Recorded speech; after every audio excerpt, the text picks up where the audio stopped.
Hello everyone, welcome to calcu bytes. तो आपकी exam की प्रिपरेशन आई थिंक पूरी हो गई होगी। तो आज जो हम करने वाले हैं ये लेक्चर बहुत ज्यादा इंपॉर्टेंट है, बिल्कुल तहलका है। ठीक है, तो इसमें सारे मोस्ट इंपॉर्टेंट क्वेश्चंस हैं जो आपके एग्जाम में आने वाले हैं। ओके, तो ये लेक्चर आपको अपनी एंड प्रिपरेशन में कंप्लीट करना है, बिल्कुल अच्छे से देखना है। और अब हम शुरू करने वाले हैं आपके most probable questions for tomorrow's exam. तो चलो शुरू करते हैं। फर्स्ट क्वेश्चन हम देखते हैं क्या है। With the help of an example, explain what happens when a base react with a non-metallic oxide। जब base non-metallic oxide के साथ react करता है तो क्या बनाता है बताओ? That is salt and water, right? पढ़ाई की है ना? हाँ, पूरे साल पढ़ा है ना तुम लोगों ने, तो पता ही होगा कि salt और water बनता है। Okay, so what do you infer about the nature of the non-metallic oxide? तो यहां से हमें बताना है कि non-metallic oxide का nature क्या होगा। तो चलो देखते हैं। Oxides of non-metals react with bases to form salt and water. So for example, अब यहाँ देखो रिएक्शन दिया हुआ है हमें, यहाँ पे कार्बन डाइऑक्साइड की रिएक्शन हम किससे करवा रहे हैं? बेस से करवा रहे हैं, दैट इज कैल्शियम हाइड्रोक्साइड। जब ये इसके साथ रिएक्ट करेगा तो ये हमें क्या देता है? सॉल्ट देता है, दैट इज कैल्शियम कार्बोनेट। बहुत बढ़िया, और साथ में वाटर। ओके, तो अब हमें क्या करना है? इसका नेचर बताना है। अब ये जो नॉन मेटेलिक ऑक्साइड है आपकी, दैट इज कार्बन डाइऑक्साइड, उसका नेचर क्या है? This is acidic in nature. Okay, आगे बढ़े, चलो अगला क्वेश्चन देखते हैं। सेकंड क्वेश्चन पढ़ेंगे। देखो, an aldehyde as well as ketone can be represented by the same molecular formula से C3H6O। ओके, अब एल्डिहाइड और कीटोन को हम सेम मॉलिक्यूलर फॉर्मूला से दिखा सकते हैं कुछ इस तरीके से। So write their structures and name them. अब इसका स्ट्रक्चर हमें बनाना है और इनका नाम लिखना है। So state the relation between the two in the language of science. तो साइंस की भाषा में हमें क्या करना है? इन दोनों में रिलेशन बताना है। इन दोनों में आपस में क्या रिश्ता है हमें ये बताना है, लेकिन साइंस की भाषा में। चलो पहला देखते हैं। पहले हम क्या करेंगे? इसको रिप्रेजेंट करेंगे। सेम मॉलिक्यूलर फॉर्मूला है एल्डिहाइड और कीटोन के लिए। तो एल्डिहाइड को आप किस ग्रुप को लगाकर दिखाओगे? This group, that is C double bond OH। तो ये एल्डिहाइडिक ग्रुप है, इसको लगाकर आप बनाओगे। दूसरा क्या है? ये आपका बनेगा प्रोपेनॉल। ओके, अगला जो है ये आपका बनेगा कीटोन। यहाँ आप क्या लगा रहे हो? कीटोनिक ग्रुप लगा रहे हो, तो यहां से आपको बनेगा प्रोपेनॉन बनेगा। ओके, अब साइंस की भाषा की बात कर लेते हैं। साइंस की भाषा में इनका रिलेशन बता देते हैं। तो देखो, साइंस की भाषा में इन दोनों को क्या बोलते हैं? आइसोमर्स बोलते हैं। और आइसोमर्स क्या होता है? जिसमें मॉलिक्यूलर फॉर्मूला तो सेम होता है लेकिन स्ट्रक्चर क्या होता है? डिफरेंट होता है। बहुत बढ़िया।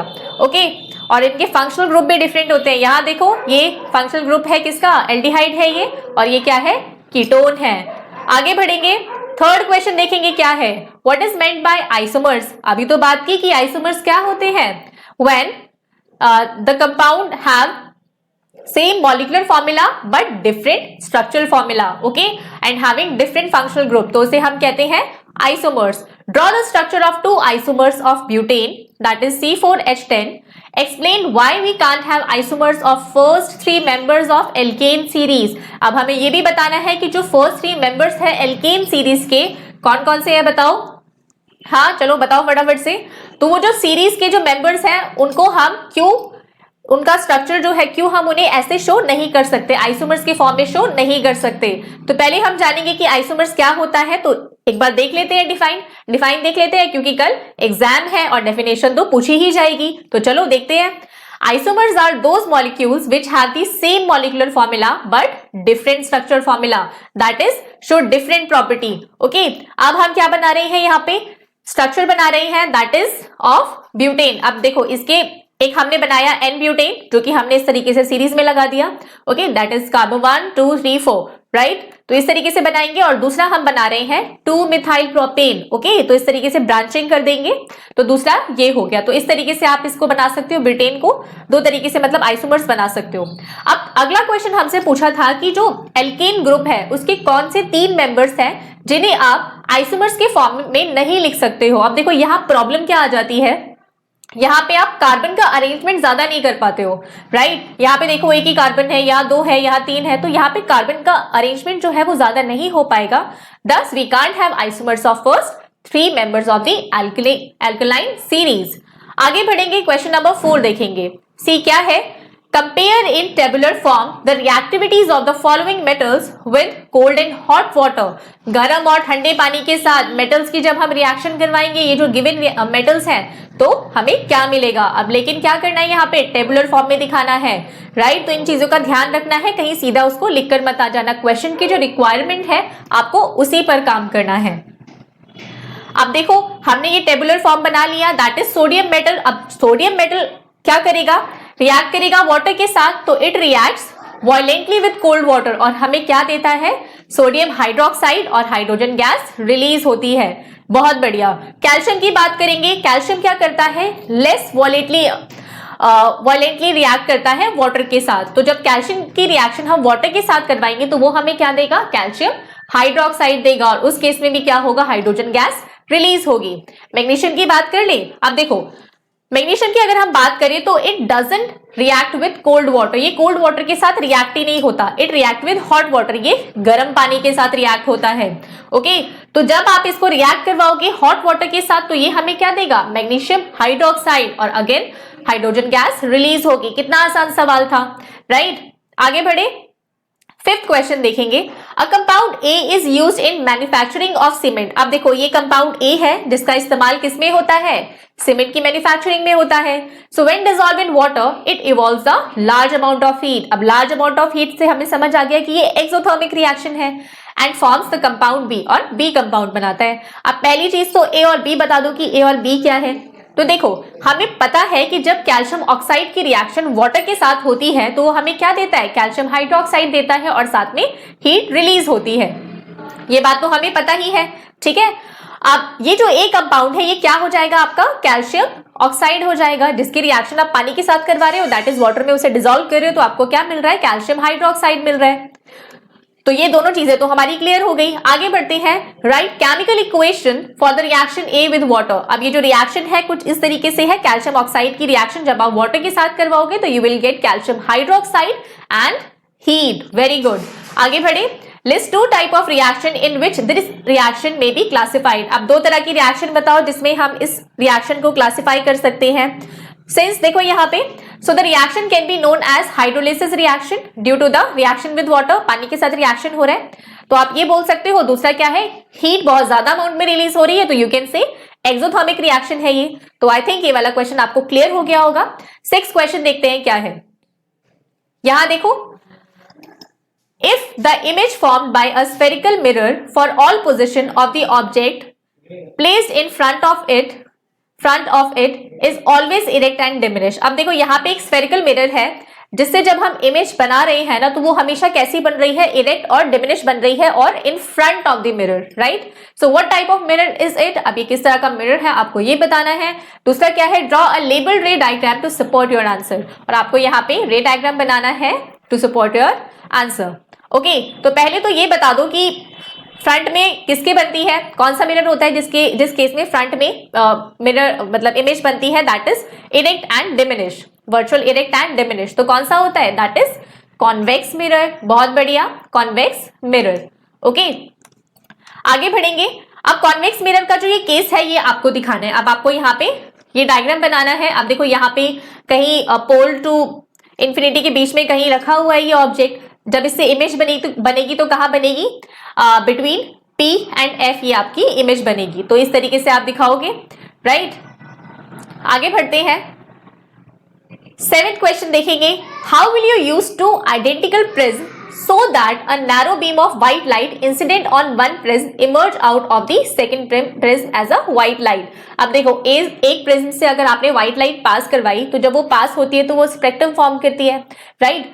क्योंकि सभी जो लाइट्स है सबकी डिफरेंट वेवलेंथ होती है, ठीक है, और स्कैटरिंग सबकी अलग अलग एंगल पे होती है तो एक स्पेक्ट्रम बनता है प्रॉपर।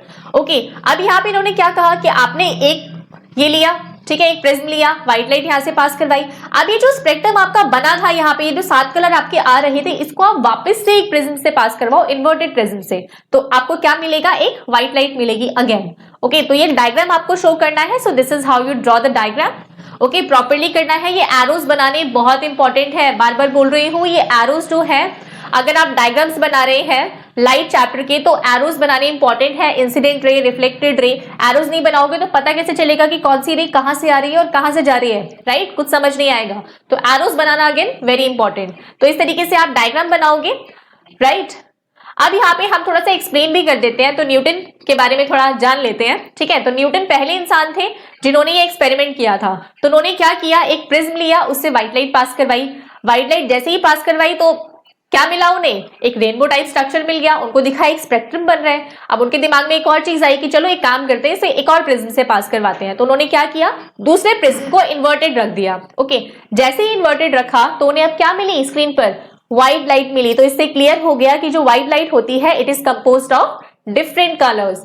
बहुत बढ़िया। तो इस तरीके से आपको आपके जो लॉन्ग क्वेश्चंस हैं उनमें इसे पूरा एक्सप्लेन करके आना है, अच्छे से आंसर लिख कर आना है। आगे बढ़ेंगे, एक क्वेश्चन देखेंगे। A electric bulb is connected to a 220 volt generator. अब यहाँ पे एक इलेक्ट्रिक बल्ब है जिसको हमने कनेक्ट कर रखा है 220 वोल्ट जनरेटर से। If the current drawn by the bulb is this, आपको करंट दे रखा है 0.50 ampere. Find its power, power निकालनी है। अब since we know the formula of power, क्या होता है, अब देखो V आपको दिया हुआ है दैट इज 220 वोल्ट और I आपको दिया हुआ है।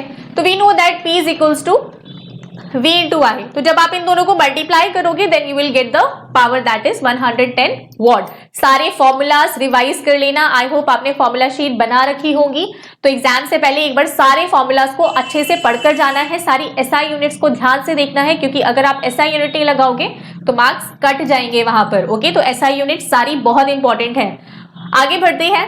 N electric refrigerator rated 400 watt operates 8 hour a day. अब देखो जो इलेक्ट्रिक रेफ्रिजरेटर है दैट इज रेटेड 400 वॉट। अब वो 8 घंटे चलता है एक दिन में। So calculate the energy per day in kilowatt. तो हमें एनर्जी निकालनी है यहाँ पे, पर डे कितनी होगी in kilowatt. Okay, since we know E is equals to P into D, power into time. तो जब आप वैल्यूज यहाँ पे रखोगे तो आपकी लाइक 400 था इंटू टाइम आपका 8 आवर था। जब आप निकालोगे तो ये आएगा कुछ इस तरीके से। सो 3200 वॉट और यहाँ पर आपका टाइम आएगा। अब इसको किलोवाट में कन्वर्ट करना है तो आपको 1000 से इसको डिवाइड करना पड़ेगा। तो ये हो जाएगा 3.2 kilowatt per hour, kilowatt hour. Okay, आगे बढ़े, अगला क्वेश्चन देखें, सी पार्ट देख लेते हैं। State the difference between kilowatt and kilowatt hour. अब किलोवाट और किलोवाट आवर में क्या डिफरेंस होता है ये हमें समझना है। तो देखो, किलोवाट जो होता है इज अ यूनिट पावर, ये यूनिट पावर होता है, and kilowatt hour is a unit of energy. Clear है? याद रखना है, पावर्स बहुत इंपॉर्टेंट है, SI यूनिट्स बहुत इंपॉर्टेंट है। ओके, सारी आपको पता होनी चाहिए, कन्वर्जन्स आपको आने चाहिए। अगर न्यूमेरिकल्स में सेम यूनिट नहीं दिए हुए हैं, कहीं mm दिया है, कहीं सेंटीमीटर दिया है, कहीं मीटर दिया है, क्वेश्चन को ध्यान से पढ़ना है और सारी यूनिट्स को सिंगल यूनिट में कन्वर्ट करना है, तभी सॉल्व करना है। बहुत सारे बच्चे गलतियां करते हैं जल्दी जल्दी के चक्कर में, वैसे ही सॉल्व करके आ जाते हैं। ओके, तो ये गलती आपको नहीं करनी है। 9th क्वेश्चन देखेंगे क्या है। State right hand thumb rule to find the direction of the magnetic field. अब हमें राइट हैंड थंब रूल का यूज करना है to find the magnetic field around a current carrying straight conductor. तो देखो, हमें इसे स्टेट करना है, इसको डिफाइन करना है। तो देखो, आपका जो राइट हैंड थंब रूल होता है, जो आपका थंब होता है, जिस डायरेक्शन में आपका थंब होता है वो किसको दिखाता है, डायरेक्शन ऑफ द करंट को दिखाता है। और जिस डायरेक्शन में आपके हाथ कर्व हो रहे होते हैं, जो फिंगर्स आपकी जो एक कर्व हो रही होती है, ये आपको क्या दिखाती है, मैग्नेटिक फील्ड की डायरेक्शन दिखाती है। ओके, तो अगर आप करंट को रिवर्स कर दोगे तो ये देखो मैग्नेटिक फील्ड भी रिवर्स हो जाएगा, ये क्वेश्चन भी आता है। ओके, तो इससे आपको क्या करना है, डिफाइन करना है। तो डिफाइन भी देख लेते हैं। Okay, it state that you are holding a current carrying straight conductor in your right hand such that the thumb points towards the direction of the current. अब थंब किसको दिखा रहे हैं, direction of the current. Then your fingers will wrap around the conductor in the direction of the field lines of the magnetic field। अब ये जो आपकी जो फिंगर्स जो रैप हो रही हैं ये किसको दिखाएंगे, मैग्नेटिक फील्ड को शो करेंगे। Okay, direction of the magnetic field. अगला क्वेश्चन देखते हैं, how will the magnetic field be affected on. अब देखो, दो केसेस यहां दिए हैं और हमें बताना है कि इस केस में मैग्नेटिक फील्ड कैसे इफेक्ट होगा। तो increasing the current through the conductor, अगर कंडक्टर से हम करंट ही बढ़ा दें तो उस केस में क्या होगा, मैग्नेटिक फील्ड की जो स्ट्रेंथ है वो भी स्ट्रांग हो जाएगी, वो भी बढ़ जाएगी। ओके, तो अगर आप करंट बढ़ाओगे तो मैग्नेटिक फील्ड की स्ट्रेंथ भी क्या हो जाएगी, बढ़ जाएगी। आगे बढ़ते हैं, reversing the direction of the flow of current in the conductor. Same question आ गया जो मैंने आपको अभी स्टार्टिंग में समझाया। अगर करंट ऐसे फ्लो हो रहा है तो आपका जो डायरेक्शन है वो कैसा रहेगा, इस तरफ रहेगा, राइट। जैसे ही आपने रिवर्स कर दिया तो वो ऐसे हो जाएगा। तो मतलब डायरेक्शन जब आप करंट की रिवर्स करोगे तो आपका जो मैग्नेटिक फील्ड है उसका भी डायरेक्शन क्या हो जाएगा, रिवर्स हो जाएगा। तो ये तो बहुत सिंपल है। आगे बढ़ते हैं, 10th क्वेश्चन देखेंगे। A, B and C, D two spherical mirrors form part of a hollow spherical ball with its center O as shown in the diagram। अब यहाँ पे एक डायग्राम आपको दिया हुआ है। ये जो है AB, ये आपका एक मिरर है और ये दूसरा मिरर है। तो ये कॉन्वेक्स और कॉन्केव मिरर आपको दिया हुआ है। आगे क्या कंडीशन दी है, if arc AB is equal to half of the arc CD। अब ये जो AB है ये क्या है, हाफ है, ओके, हाफ है CD का। So what is the ratio of their focal length, इनके फोकल लेंथ का रेशियो क्या होगा हमें ये बताना है। So state which of the following two mirrors will always form virtual image of an object placed in front of it and why. अच्छा बताओ वर्चुअल इमेज कौन बनाता है, जल्दी बताओ कौन सा मिरर वर्चुअल इमेज बनाता है, ऑलवेज फॉर्म वर्चुअल इमेज। तो कॉन्वेक्स मिरर होगा, ठीक है। तो यहाँ क्या हो जाएगा आंसर, कॉन्वेक्स मिरर हो जाएगा। अगर हम बात करें हैं या फोकल लेंथ की, तो फोकल लेंथ हमेशा क्या होता है, r/2 होता है, that is radius of curvature by 2। Since both the mirrors have the same radius of curvature, देखो दोनों का रेडियस ऑफ कर्वेचर तो सेम ही है ना। तो अगर रेडियस ऑफ कर्वेचर सेम है तो फोकल लेंथ का जो रेशियो आएगा वो क्या आएगा। अब मान लो कि पहले वाले का जो है r1/2 है, ठीक है, दूसरे वाले का हम मान लेते हैं, दोनों के लिए r ही रहेगा ये, ओके। F2 जो है ये भी r1/2 हो जाएगा या r/2 हो जाएगा, ठीक है, ये भी r/2 ये भी r/2। जब दोनों को डिवाइड करोगे तो ये तो सब कैंसिल ही होने वाला है, ठीक है। जब रेशियो निकालोगे तो F1/F2 जो आने वाला है वो 1:1 या 1/1 हो जाएगा, ओके। अगले का आंसर मैंने बता ही दिया है कि वर्चुअल और इरेक्ट इमेज हमेशा किस मिरर से बनती है, दैट इज कॉन्वेक्स मिरर। आगे बढ़ेंगे, अगला क्वेश्चन देखेंगे, very simple again. Draw a ray diagram to show the refraction of light through a glass prism। अब जो ग्लास प्रिज्म है उससे रिफ्रैक्शन कैसे होता है ये हमें दिखाना है। Mark on it, incident ray को मार्क करना है, यहाँ पर इमर्जेंट रे को मार्क करना है and the angle of deviation, okay.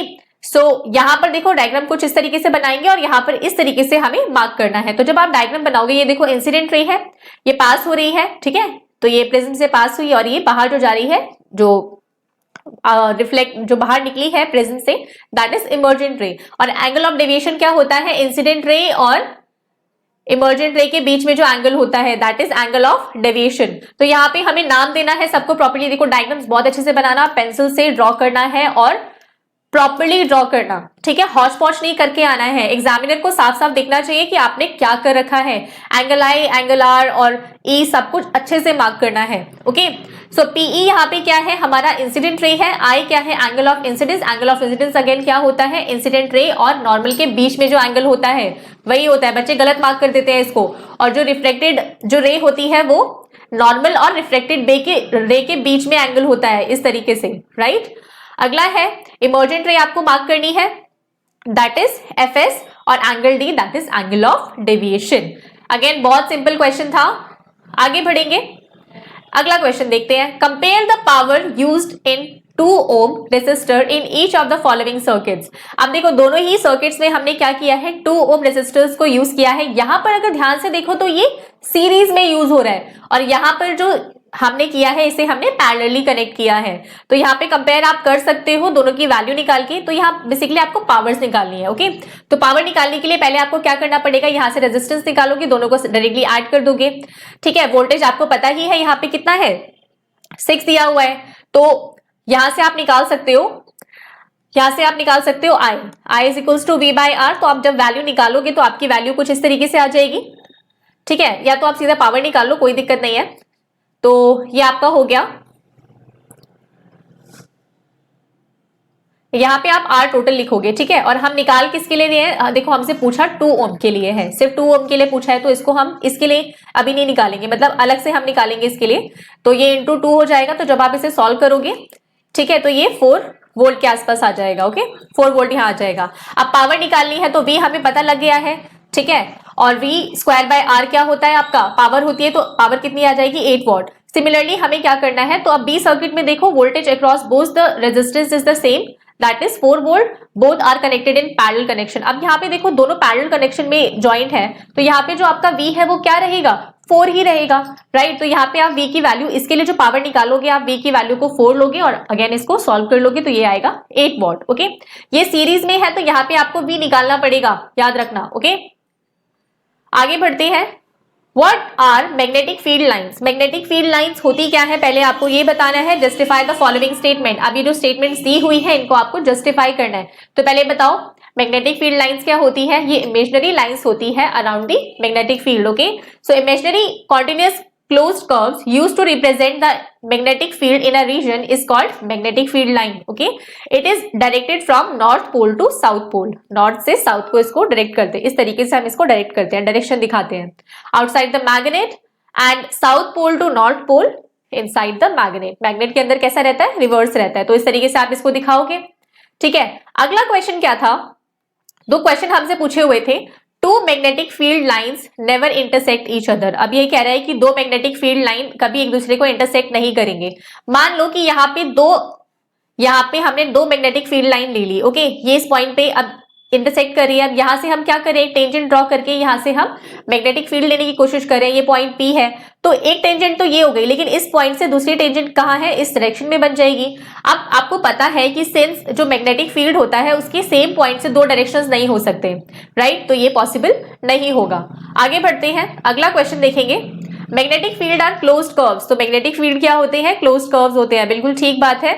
So it is taken by convention that field lines emerges from north pole to merge at the south pole. हमें पता है कि magnetic field line north pole से emerge होती है और and होती है कहाँ, साउथ पोल पे.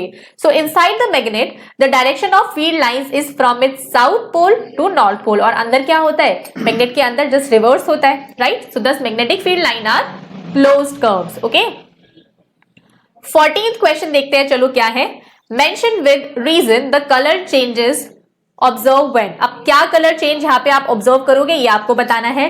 केमिकल इक्वेशंस एंड रिएक्शंस बहुत इंपॉर्टेंट चैप्टर है.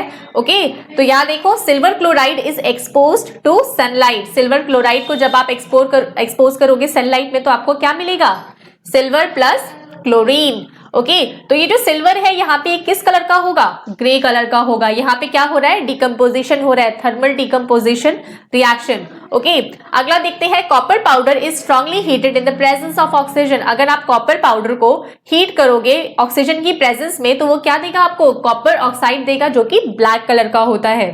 ओके, आगे बढ़े. अगला है, a piece of zinc is dropped in copper sulphate solution. अब देखो, जिंक को जब आप कॉपर सल्फेट सोल्यूशन के साथ मिक्स करोगे, अब जिंक क्या है, ज्यादा रिएक्टिव है कॉपर से. रिएक्टिविटी सीरीज वाला आपने वीडियो देखा है या नहीं, उसको चेक कर लो और उसको लर्न कर लो, इंपॉर्टेंट है वो. तो जिंक क्या करेगा, रिप्लेस कर देगा इसको. ओके, सो ये डिस्प्लेस करेगा इसे.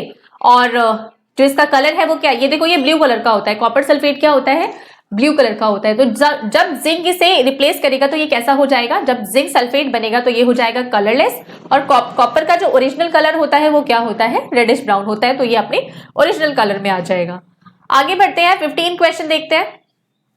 What is observed when carbon dioxide gas is passed through lime water?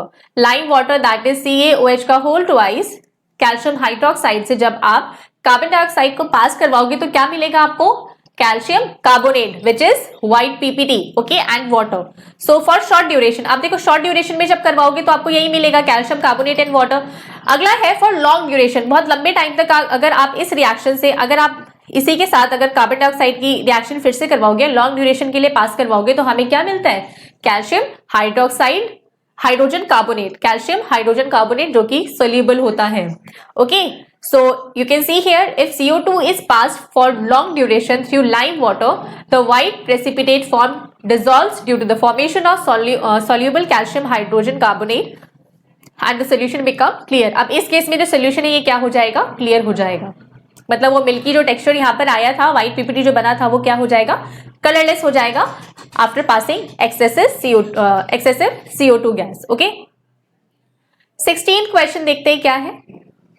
What happens when 5% alkaline KMnO4, ठीक है, potassium permanganate solution is added drop by drop to warm ethanol taken in a test tube. अब देखो test tube में आपने ethanol ले रखा है, अब उसमें आप पास करवा रहे हो क्या, drop by drop potassium permanganate KMnO4 solution, right? So state the role of alkaline KMnO4 solution in this reaction. अब इसका रोल क्या है, क्या रोल ये प्ले कर रहा है यहाँ पे. अब इथेनॉल क्या होता है आपका, CH3 CH2OH, राइट.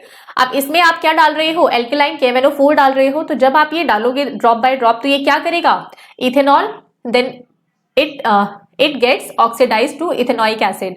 ये क्या करेगा, इथेनॉइक एसिड में ऑक्सीडाइज हो जाएगा। अब यहाँ पे जो KMnO4 है वो किस तरह से रिएक्ट कर रहा है, it is reacting as oxidising agent, right. आगे बढ़ेंगे, 17 क्वेश्चन देखेंगे क्या है। Two carbon compounds X and Y have the molecular formula C4H8 and C5H12 respectively. Which one of these is most likely to show addition reaction? इनमें से कौन सा है जो addition reaction show कर रहा है? So justify your answer. Also give the chemical equation to explain the process of addition reaction in the case. अब हमें पूरा explain करना है कि addition reaction किस तरीके से यहाँ हो रही है। अब देखो यहाँ पे पहले हम इसको study करते हैं। देखो all unsaturated hydrocarbons जिनके अंदर क्या होता है, containing डबल बॉन्ड और ट्रिपल बॉन्ड, जो अनसैचुरेटेड हाइड्रोकार्बन्स होते हैं उनमें डबल बॉन्ड और ट्रिपल बॉन्ड बनता है, okay, have tendency to get converted to saturated hydrocarbons. अब ये जो अनसैचुरेटेड हाइड्रोकार्बन्स है इनकी टेंडेंसी होती है कि ये सैचुरेटेड हाइड्रोकार्बन्स में कन्वर्ट हो जाते हैं। और सैचुरेटेड हाइड्रोकार्बन्स क्या होते हैं, that is of single bond, okay, by adding small molecules such as hydrogen. जब आप हाइड्रोजन का रिएक्शन इनके साथ करवाओगे या हेलोजन्स को आप इसमें मिक्स करोगे, ठीक है, जैसे Cl2 लाइक दिस Br2, तो ये किसमें कन्वर्ट हो जाते हैं, सैचुरेटेड हाइड्रोकार्बन्स। तो वही काम हम यहाँ पे करने वाले हैं। इसी रिएक्शन को बोलते हैं एडिशन रिएक्शन। तो देखो X कंपाउंड जो था that is C4H8 belongs to of course alkylene series, इसका क्योंकि फॉर्मूला ये बन रहा है ना CnH2n, और जो Y है वो किससे बिलोंग करेगा, एल्कलाइन सीरीज से बनेगा, दैट इज CnH2n+2, राइट। तो जब रिएक्शन होगी तो किस तरीके से होगी, देखो ये अनसैचुरेटेड हाइड्रोकार्बन है, इसकी रिएक्शन निकल और जो प्लैटिनम है उसके प्रेजेंस में, और टेम्परेचर क्या रहेगा 250 डिग्री सेल्सियस, तो ये किसमें कन्वर्ट हो जाएगा, saturated hydrocarbon that is C4H10, okay. 18 question देखेंगे, give reason for the following. अब सबका हमें रीजन बताना है। Hydrogen gas is not evolve when most of the metals react with nitric acid. जब मेटल्स रिएक्ट करते हैं नाइट्रिक एसिड के साथ तो गैस इवॉल्व नहीं होती है। क्यों नहीं होती है, अब देखो ये जो HNO3 होता है ना, ये काफी स्ट्रॉन्ग ऑक्सीडाइजिंग एजेंट होता है, ओके, तो ये क्या करता है, ऑक्सीडाइज कर देता है H2 को। यहाँ पे जो H2 आपका प्रोड्यूस होता है, so it oxidises the H2 produce to water. H2 को किसमें वो कर देता है, ऑक्सीडाइज कर देता है, वाटर में ऑक्सीडाइज कर देता है, एंड इटसेल्फ गेट रिड्यूस, और खुद वो क्या हो जाता है, reduce to any nitrogen oxide, like कोई भी किसी भी तरह का नाइट्रोजन ऑक्साइड में वो कन्वर्ट हो जाते हैं। Zinc oxide is considered as an amphoteric oxide. अब जिंक ऑक्साइड को हम एम्फोटेरिक ऑक्साइड क्यों बोल रहे हैं, अब देखो यहाँ पे, so zinc oxide react both with acids as well as base. अब ये जो जिंक ऑक्साइड है ना, ये दोनों के साथ रिएक्ट कर रहे हैं to form salt and water, तो इसीलिए जो जिंक ऑक्साइड है इसे हम बोल रहे हैं amphoteric oxide, since the element the compound which react with both acids and bases to form salt and water is known as amphoteric oxide. तो देखो दोनों के साथ आपको रिएक्शन यहाँ शो करनी है। पहले हम एसिड के साथ शो कर रहे हैं, तो ये क्या बनाएगा, जिंक क्लोराइड और वाटर, और जब जिंक ऑक्साइड रिएक्ट करेगा बेस के साथ that is sodium hydroxide, so it will form sodium zincate and water, okay. अगला क्वेश्चन देखते हैं, मेटल्स कंडक्ट इलेक्ट्रिसिटी। मेटल्स कब इलेक्ट्रिसिटी कंडक्ट करते हैं, जब उनके पास फ्री इलेक्ट्रॉन्स हो, राइट। अगर फ्री फ्लो ऑफ इलेक्ट्रॉन हो तो वो इलेक्ट्रिसिटी कंडक्ट कर लेते हैं। So metal conduct electricity due to the flow of free electrons present in them, okay. आगे बढ़ते हैं, 19th क्वेश्चन देखेंगे, lead nitrate solution is added to a test tube containing potassium iodide solution. तो यहाँ पे देखो लेड नाइट्रेट की reaction हम किससे करवा रहे हैं, पोटेशियम आयोडाइड सोल्यूशन से, ओके। पहले क्या करना है, write the name and colour of the compound precipitated. अब जो कलर है कंपाउंड का जो आया है दैट इज लेड आयोडाइड, उसका कलर क्या है वो आपको बताना है, जिसका येलो पीपीटी ये बनाता है बेसिकली, ठीक है। Write the balance chemical equation for the reaction involve, आपको बैलेंस केमिकल इक्वेशन यहाँ लिखनी है, okay. And name the type of this reaction, justify your answer, और ये किस तरह की रिएक्शन है वो आपको बताना है। तो यहाँ पे ये जो रिएक्शन है ये बेसिकली क्या है, प्रेसिपिटेशन रिएक्शन है, जहां पे आपको इनसोल्यूबल सब्सटेंस मिल रहा है, ओके। और you can call this reaction as double displacement reaction too, okay. 20 देखो क्या है, 2 gram of ferrous sulphate crystals are heated in a dry boiling tube. अब 2 ग्राम फेरस सल्फेट सोल्यूशन है हमारे पास दैट इज FeSO4, उसको हम हीट कर रहे हैं किसमें, टेस्ट ट्यूब में, ओके। List any 2 observation. अब हमें 2 ऑब्जर्वेशन से यहाँ बताने हैं, सॉरी यहाँ पे क्रिस्टल की बात की गई है तो 7H2O भी हो जाएगा। तो जब हम इसे हीट करेंगे तो जो इसमें क्रिस्टल्स है ये क्या होता है, वाटर ऑफ क्रिस्टलाइजेशन। तो जब आप जब इसे हीट करोगे तो ये क्या करेगा, वाटर लूज करेगा, ओके। और क्रिस्टल का कलर क्या हो जाएगा, चेंज हो जाएगा, since it then decomposes to ferric oxide. फिर ये किसमें डिकम्पोज हो जाएगा, ferric oxide, sulphur dioxide and sulphur trioxide. अब इसके लिए आपको क्या, अगला क्वेश्चन आपका यही है कि आपको बैलेंस केमिकल इक्वेशन लिखनी है और नाम बताना है कि इस रिएक्शन का नाम क्या होगा। तो आपको बताना होगा कि पहले देखो ये क्या है, थर्मल डिकम्पोजिशन रिएक्शन है। जो आपका कंपाउंड है वो क्या हो रहा है, डिकम्पोज हो रहा है, और डिकम्पोज कब हो रहा है, जब आप उसे हीट कर रहे हो, तो ये क्या हो जाएगा, थर्मल डिकम्पोजिशन रिएक्शन। अच्छा, एक और क्वेश्चन यहाँ पे बनता है कि ये जो SO2 है और SO3 है, बेसिकली जब ये रिएक्शन आप कर रहे हो तो आपको किन बातों का ध्यान रखना चाहिए। देखो पहली चीज तो ये है कि जो आपको ये बाय प्रोडक्ट्स मिल रहे हैं, दैट इज सल्फर डाइऑक्साइड और सल्फर ट्राइऑक्साइड, इसे आपको इनहेल नहीं करना है, क्योंकि ये गैसेस क्या होती है, टॉक्सिक होती है, राइट। और एक और चीज है, जब भी आप इनको हीट कर रहे होते हो तो जो टेस्ट ट्यूब है आपको उसे किसी चीज से होल्ड करना है, हाथ से डायरेक्टली होल्ड नहीं करना है क्योंकि वो हीट हो जाएगी। तो ये बेसिक चीजें हैं जिनका आपको ध्यान रखना है। आगे बढ़ते हैं, ड्रॉ रे diagram for the following cases when a ray of light. अब इन केसेस के लिए आपको रे डायग्राम बनाना है। Passing through centre of curvature of a concave mirror is incident on it. अब देखो सेंटर ऑफ कर्वेचर से कनकेव मिरर है और सेंटर ऑफ कर्वेचर से जब रे पास हो रही होती है तो वो क्या होती है, वहीं से रिफ्लेक्ट बैक हो जाती है, राइट। तो ये तो क्लियर हो गया। अगला है parallel to principal axis is incident on convex mirror. Convex mirror पे अगर रे ऑफ लाइट जो है वो पैरेलल ऑफ प्रिंसिपल एक्सिस है तो वो कहां से पास होती है, it appears to meet on fall on focus, but ये यहाँ से रिफ्लेक्ट बैक हो जाती है, राइट। और इसको हम फर्दर एक्सटेंड करते हैं फोकस तक, मतलब बेसिकली यहाँ फोकस से पास हो रही है ये, ओके, डाइवर्ज हो जाती है। आगे बढ़ते हैं, अगला क्वेश्चन हमसे पूछा है, ray of light passing through centre of curvature of concave mirror after reflection, sorry question ये नहीं है, ये वाला है, is passing through focus of a concave mirror incident on it. अब ये फोकस से पास हो रही है, तो फोकस से पास होगी तो क्या होगा, ये पैरेलल चली जाएगी टू द प्रिंसिपल एक्सिस। तो ये तीनों केस हमने ड्रॉ कर दिए हैं। आगे बढ़ते हैं, a student is unable to see clearly the words written on the black board placed at a distance of approximately 3 metre from him। अब देखो ब्लैक बोर्ड उससे 3 मीटर की डिस्टेंस पे है, राइट। अब उसे क्लियरली दिख नहीं रहा है। So name the defect of vision the boy is suffering from. अब हमें बताना है कि वो किस डिफेक्ट से यहाँ सफर कर रहा है। State the possible causes of this defect and explain the method of correcting it. अब इसको, ये जो डिफेक्ट है आपका, इसको हम कैसे सही कर सकते हैं वो हमें बताना है।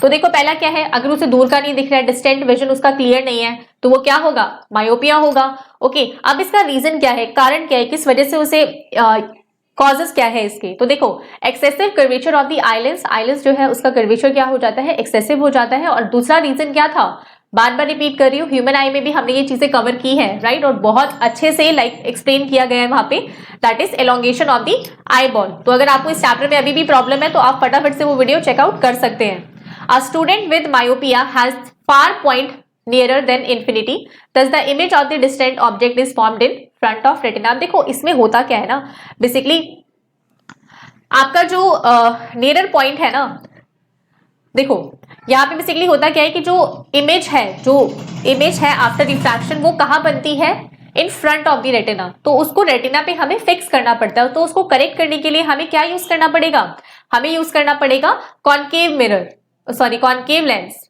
आप यूज करते हो, लेंसेज वगैरह लगाते हो ना, तो कॉनकेव लेंस वहां पे लगता है। तो वो जो इमेज जो आपकी फ्रंट में बन रही थी वो कहाँ बनती है, रेटिना के ऊपर बननी शुरू हो जाती है और आपको क्लियरली दिखता है। तो इस तरीके से ये जो डिफेक्ट है इसको आप करेक्ट कर सकते हैं। अच्छा, दोनों ही डायग्राम्स आते हैं, करेक्शन वाले डायग्राम्स अक्सर पूछे जाते हैं और 100% क्वेश्चन आना ही है इससे, ओके। तो 3 डिफेक्ट्स है, तीनों के डायग्राम्स अच्छे से देख लेना, उनका करेक्शन अच्छे से देख लेना। 23 देखो क्या है, an electric lamp of resistance 20 ओम। अब एक इलेक्ट्रिक लैंप है जिसका रेजिस्टेंस क्या है, 20 ohm, and a conductor of resistance 4 ohm, और एक कंडक्टर है जिसका रेजिस्टेंस क्या है, 4 ओम, ठीक है, ये यहाँ पर 20 ओम है, are connected to a battery of 6 volt. अब 6 वोल्ट की बैटरी से आपने इसे कनेक्ट कर दिया है, shown in the figure in the circuit. Calculate, अब हमें एक एक करके कैलकुलेट करना है the total resistance of the circuit. बताओ टोटल रेजिस्टेंस क्या होगा यहाँ पे। अब दोनों देखो, सिंस ये दोनों क्या है, सीरीज में है, तो सीरीज में तो हम इसको क्या करते हैं, डायरेक्टली ऐड कर देते हैं। तो R1 प्लस R2 करोगे तो क्या आएगा, 4 ओम प्लस 20 वैल्यू लगाने की जरूरत नहीं है, आप इसको सीधा 24 कर सकते हो। ओके, तो इस तरीके से आप कर सकते हो। अगला क्या है, the current through the circuit. अब इस सर्किट से करंट जो पास हो रहा है वो हमें बताना है। तो हमें पता है कि जो V होता है I इज इक्वल्स टू क्या होता है, V बाय R। तो देखो सिंस ये सीरीज में है तो ये तो वोल्ट क्या हो जाएगा आपका 6 हो जाएगा, और आज कितना दिया हुआ 24। तो जब आप इसे कैलकुलेट करोगे तो आंसर कुछ इस तरीके से आएगा, दैट इज 0.25 एम्पियर। ओके, आगे बढ़े। अगला हमसे पूछा है the potential difference across the electric lamp. अब देखो हमें पोटेंशियल डिफरेंस निकालना है यहाँ पे एंड द कंडक्टर। पहले हमें इलेक्ट्रिक लैम्प से निकालना है, फिर हमें कंडक्टर से निकालना है। तो पोटेंशियल डिफरेंस बेसिकली क्या होगा, टोटल वोल्टेज जो होता है वो upon total resistance into resistance of the lamp. पहले हमें लैम्प के लिए निकालना है। तो देखो वोल्टेज कितना है 6 है, टोटल रेजिस्टेंस 24 आया था, और लैम्प का जो वो था रेजिस्टेंस था वो कितना था 20 था। तो जब आप इसे सॉल्व करोगे तो ये आपका क्या आ जाएगा 5 आ जाएगा, 5 वोल्ट। आगे हमें पोटेंशियल डिफरेंस किसका निकालना है, कंडक्टर का निकालना है। तो you will use the same formula, that is total voltage upon total resistance into resistance of conductor. So आप यहाँ वैल्यू रखोगे और इट विल बी 1 वोल्ट। आगे हमसे क्या पूछा है, आगे देखते हैं पावर ऑफ लैम्प। पावर पूछा है लैम्प का, बताओ पावर क्या होता है? तो यहाँ पे पावर ऑफ लैम्प कैसे निकालोगे, I square into resistance of lamp. Okay, तो I square P is equals to I square R. Okay, तो यहाँ जब आप वैल्यू रखोगे दोनों की तो आपका यहाँ पे लैम्प का निकालना है, याद रखना। तो ये आपका क्या आ जाएगा पावर, दैट इज 1.25 वॉट। देखो सभी एसआई यूनिट्स बहुत इंपॉर्टेंट है, फॉर्मूलाज बार बार बोल रही हूँ इंपॉर्टेंट है। एक शीट प्रिपेयर कर लो अच्छी सी, अभी तक कर भी ली होगी आपने, वो बनाते हैं ना शॉर्ट नोट्स बनाते हैं या स्नोप्सिस बनाते हैं, तो वो प्रिपेयर कर लो ताकि आप क्विकली अगर कोई भूल भी जाओ तो रिवाइज कर लो। आगे बढ़ते हैं, व्हाट इज सोलेनॉइड। सोलेनॉइड क्या होता है ये बताना है। Draw the pattern of magnetic field lines of a current carrying solenoid a bar magnet. अब दोनों के लिए हमें जो आपके मैग्नेटिक फील्ड्स बनते हैं तो उसके लिए दोनों के लिए डायग्राम हमें बनाना है। ओके, तो पहले सोलेनॉइड होता क्या है, देखो किसी भी सिलेंड्रिकल लाइक कुछ भी हमने यहाँ मेटल ले लिया है, कोई भी सिलेंड्रिकल शेप का वो ले लिया, उसके ऊपर हम रैप कर दें अगर वायर्स को इस तरीके से, ठीक है, तो ये क्या होता है आपका सोलेनॉइड होता है। तो यही लिखा हुआ है, a coil of many circular turns of insulated copper wire wrap in shape of cylinder is called solenoid. Okay, अब यहाँ देखते हैं डायग्राम आप कैसे ड्रॉ करोगे। देखो इसमें जो इसका मैग्नेटिक फील्ड लाइंस होते हैं ना वो सिमिलर होते हैं जो बार मैग्नेट में होते हैं। ओके, तो ये नॉर्थ से जनरेट होते हैं और एंड कहाँ होते हैं साउथ पर। ओके, इस तरीके से आप देख सकते हैं, और इंटरनली उल्टा हो जाता है, साउथ टू नॉर्थ हो जाता है। ओके, तो इस तरीके से आप बनाओगे, ड्रॉ कर लोगे इसको, डायग्राम बहुत इंपॉर्टेंट है ये। आगे बढ़ते हैं, magnetic field lines around a bar magnet. Bar magnet में भी सेम ही ड्रॉ करोगे, देखो यहाँ पर north to south. Okay, again यहाँ पे इस तरीके से ही सेम रहेगा, ये बिल्कुल बार मैग्नेट की तरह। अब दोनों में ही सेम है तो अंतर क्या है, इसीलिए उन्होंने पूछ लिया अगला क्वेश्चन की बताओ दोनों में अंतर क्या है। ठीक है, अब दोनों में अंतर ये है कि जो बार मैग्नेट है ये क्या होती है, परमानेंट मैग्नेट होती है, और इसका जो मैग्नेटिक फील्ड होता है वो क्या होता है, बेसिकली जो इसका मैग्नेटिक फील्ड होता है वो क्या होता है, कंपैरेटिवली सोलेनॉइड के कम होता है। मतलब सोलेनॉइड का जो मैग्नेटिक फील्ड है आप वो वेरी करता है, आप उसे और स्ट्रॉन्ग कर सकते हो, उसे कम कर सकते हो, लेकिन इसका क्या होता है लाइक टेम्परेरी मतलब फिक्स्ड होता है और कम होता है as compare to solenoid. Okay, आगे देखते हैं, magnetic field produced by solenoid is stronger than the magnetic field of bar magnet. अभी मैंने बताया ये पहली बात तो टेम्परेरी मैग्नेट होती है जिसको हम इलेक्ट्रोमैग्नेट भी बोलते हैं, ठीक है, और इसका मैग्नेटिक फील्ड स्ट्रॉन्गर होता है as compare to the bar magnet. आगे बढ़ते हैं, 25 क्वेश्चन देखेंगे। देखो, a concave mirror has focal length 20 centimetre. अब एक कॉनकेव मिरर है जिसका फोकल लेंथ क्या है 20 सेंटीमीटर, तो ऑफ कोर्स कॉनकेव मिरर है तो ये माइनस हो जाएगा, -20 centimetre. At what distance from the mirror should a 4 centimetre tall object be placed so that it forms an image at a distance of 30 centimetre from the concave mirror। अगर आपने image को रखा हुआ है, मतलब image जो बन रही है वो 30 सेंटीमीटर के डिस्टेंस पे बन रही है, दैट इज v हो जाएगा आपका -30। तो आपको यहाँ u बताना है, हाइट ऑफ द ऑब्जेक्ट आपको दिया हुआ है 4 centimetre, height of the image भी आपको यहाँ पर निकालना है। तो वेरी सिंपल, आप यहाँ पे मिरर फॉर्मूला लगा सकते हैं, वो क्या होता है, that is 1/f is equals to 1/v plus 1/u। आप वैल्यू पुट करोगे, आपकी वैल्यू यहाँ पर आ जाएगी, u की value that is -60 centimetre. Okay, science का जो साइन होते हैं उनका ध्यान रखना है इनिशियली भी। ओके, उसके बाद हमें पता है मैग्निफिकेशन क्या होता है, height of the image upon height of the object is equals to minus v by u. अब जब आप यहाँ पे वैल्यूज पुट करोगे तो आपको हाइट ऑफ द इमेज भी मिल जाएगा, दैट इज -2 सेंटीमीटर। ओके, आगे बढ़े, चलो अगला देखते हैं 26। देखो, अ पर्सन में suffer from both myopia and hypermetropia. अब एक पर्सन है यहाँ पर जो दोनों ही कंडीशन से सफर कर रहा है। सो what is this condition called? इस कंडीशन को कहते क्या है? तो इसे बोलते हैं प्रेसबियोपिया। और ये होता क्या है? ये एजनिंग, जब आपको एजनिंग हो रही होती है, जब ओल्ड हो जाते हैं लोग, तो उस केस में ये कंडीशन आपको हो जाती है। अब इसमें होता क्या है, जो आपकी सिलेरी मसल है वो क्या हो जाती है? वीक हो जाती है and diminishing flexibility of the eyelids. Okay, अब इसको करेक्ट कैसे किया जाता है? करेक्ट करने के लिए हम बाइफोकल लेंस यूज करते हैं। तो जो ऊपर का पोर्शन है उसे हम कॉन्केव लेंस से करेक्ट करते हैं और जो नीचे का है वो कॉन्वेक्स लेंस। अब ये जो कॉन्केव लेंस से करेक्ट कर रहे हैं ये हम डिस्टेंट विजन को करेक्ट कर रहे हैं। ओके, और कॉन्केव से हम जो नियरर विजन है उसे करेक्ट कर रहे हैं। आगे बढ़ते हैं, 27 देखते हैं क्या है। Two identical resistors, each of resistance 15 ohm are connected in series।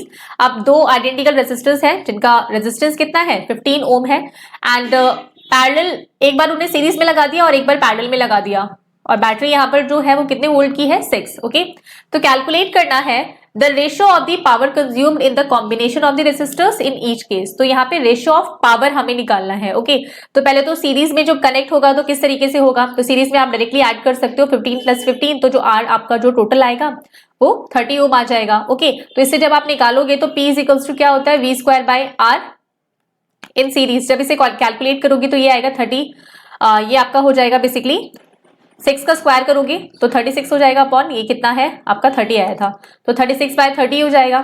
Okay, ये आपकी वैल्यू हो गई इतना volt. Okay, then connect in parallel. अगर आप पैरेलल में कनेक्ट करोगे, अभी देखो इसको मैंने ऐसे ही रखा है, इसको सॉल्व नहीं किया। क्यों नहीं किया? क्योंकि अगर मैं इसे डेसिमल में निकाल लूंगी ना, इसको वैसे सिंप्लीफाई कर सकते हो, तो रेशियो हमें निकालना, तो रेशियो ही है ना एट लास्ट, तो ये कैंसिल हो जाएगा, तो इसलिए ऐसे ही छोड़ दो। ओके, अब हमें यहाँ पे पैरेलल के लिए निकालना है, तो पहले पैरेलल के लिए आपको रेजिस्टेंस निकालना होगा, that is 15/2।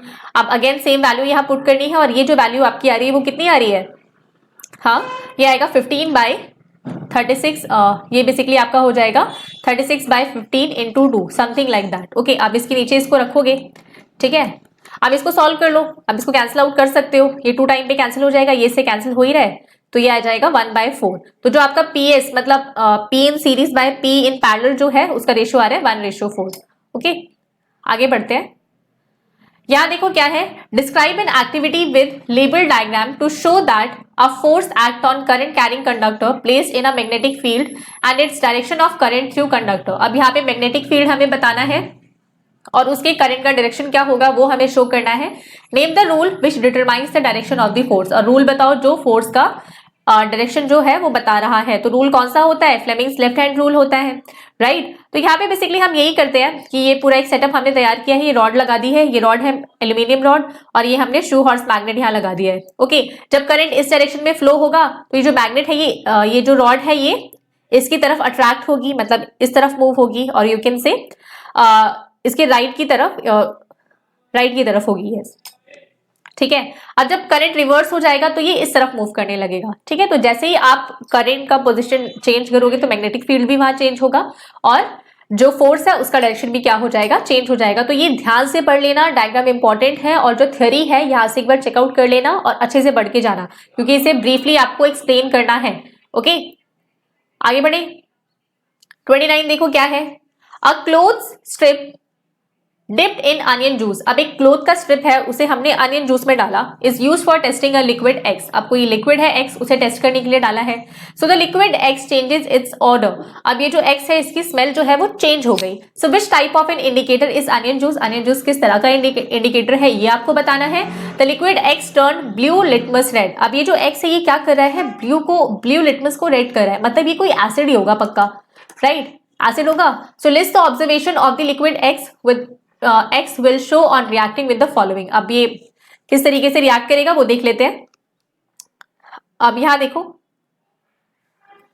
Onion juice is an olfactory indicator. यहाँ पे थोड़ा मिस हो गया है, जैसे एसिड के साथ रिएक्ट करेगा तो क्या बनाएगा, मतलब जिंक के साथ एसिड रिएक्ट करेगा तो क्या बनाएगा, वो चलो हम देख लेते हैं आंसर में। So onion juice is an olfactory indicator, we know that. So olfactory indicator gives one type of odour in acidic medium and a different type of odour in basic medium. Okay, basically इसकी smell change हो जाती है according to the acid and base. So as the X turns blue litmus red, hence it is an acidic solution. तो starting में clear हो गया था कि ये कोई पक्का एसिड है, एसिडिक सोल्यूशन है। तो पहला हमें बताना है कि जब एसिड रिएक्ट करेगा, acid react with active metal such as zinc and magnesium. अब यही क्वेश्चन यहाँ पे ऐड करना था, मिस हो गया है वो, ठीक है। तो अगर वो जिंक और मैग्नीशियम के साथ रिएक्ट करेगा तो उस केस में क्या होगा? देखो, जब जिंक जो है रिएक्ट करेगा सल्फ्यूरिक एसिड के साथ तो वो क्या बनाएगा, सोडियम जिंकेट बनाएगा। ओके, एंड हाइड्रोजन गैस क्या होगी, इवॉल्व होगी। इसको ना अलग कर लो, सॉरी ये जो है, एक मिनट गड़बड़ हो गई है। जिंक सल्फेट ये बनाएगा और हाइड्रोजन गैस यहाँ पे क्या होगी, इवॉल्व होगी। क्लियर है? आगे क्या है, अगला है यहाँ पर acid react with metal carbonate. अगर एसिड मेटल कार्बोनेट के साथ रिएक्ट करेगा तो उस केस में क्या होगा, तो उस केस में क्या होता है, कार्बन डाइऑक्साइड रिलीज होती है विद अ ब्रिस्क एफरवेंसेस। ओके, जो कि कार्बन डाइऑक्साइड की होती है। तो देख लो यहाँ पे जो मेटल कार्बोनेट है that is sodium carbonate react करेगा सल्फ्यूरिक एसिड के साथ तो वो देगा हमें sodium sulphate, carbon dioxide and water. आगे बढ़े, रिएक्शन सारी देख लेना अच्छे से। complete and balance the following chemical equations। अब इन दोनों के रिएक्शन के बाद हमें पता लगाना है कि क्या आएगा। ठीक है, अब देखो एल्यूमिनियम ऑक्साइड है एंड हाइड्रोक्लोरिक एसिड है, तो दोनों रिएक्ट करेंगे तो हमें क्या देंगे, you can see here that is aluminium chloride और वाटर। ओके, आगे बढ़े, K2O। ओके, तो जब ये रिएक्ट करेगा वाटर के साथ तो ये हमें क्या देगा, पोटेशियम हाइड्रोक्साइड। अगर आयरन रिएक्ट करेगा वाटर के साथ तो ये क्या बनाएगा, फेरिक ऑक्साइड एंड वाटर इस केस में रिलीज होगा।